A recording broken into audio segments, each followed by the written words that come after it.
महापालिका निवडणुकांचा निकाल खरं तर काल हातात आलेला आहे, मात्र या निकालानंतर वार पलटवार सुरू झाले, आरोप प्रत्यारोप होत आहे. पाहूया.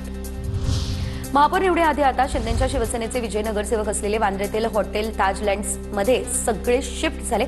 सर्व नगरसेवकांचा सन्मान या ठिकाणी केला जाणार आणि बैठकही होणार. पक्ष आदेश देईल त्याप्रमाणे पुढची रणनीती आखू. हॉटेल पॉलिटिक्स आम्हाला करण्याची गरज नाही. आम्ही सगळे पक्षचिन्हावरती निवडणूक जिंकलोय. शिंदेच्या शिवसेनेचे अमय घोले यांची प्रतिक्रिया.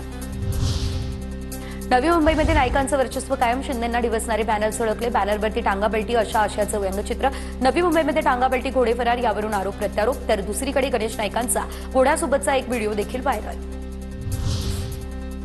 एकनाथ शिंदे आणि माझं वैयक्तिक देणं घेणं काही नाही. नवी मुंबई या ठिकाणी भाजपनं एक हाती सत्ता मिळवली, त्यामुळे महायुतीचा नाही भाजपचा महापौर बसेल. गणेश नाईक यांचा थेट इशारा.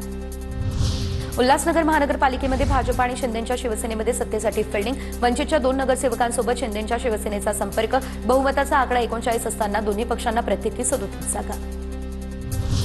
उल्हासनगरमध्ये महापौरपदासाठी शिंदेच्या शिवसेनेची नवीन खेळी. अपक्ष विजयी उमेदवार सविता तोरणे यांचा शिंदेच्या शिवसेनेमध्ये प्रवेश. उल्हासनगर पालिकेत शिंदेच्या शिवसेनेचे 37 तर भाजपचे 37 नगरसेवक निवडून आले. अपक्ष नगरसेवकाच्या पक्षप्रवेशामुळे शिवसेनेचं संख्याबळ 38. वेळ पडल्यास विरोधी बाकावर बसू. योग्य मानसन्मान न मिळाल्यास वेगळा विचार करू. ठाण्यातील निकालानंतर भाजप आमदार संजय केळकर यांचं हे सूचक विधान. जनतेने युती म्हणून मतदान केलं. सत्तेमध्ये शिवसेना आणि भाजप म्हणूनच राहावं अशी इच्छा. युतीमध्ये योग्य सन्मान राखून नरेश मस्के यांची प्रतिक्रिया.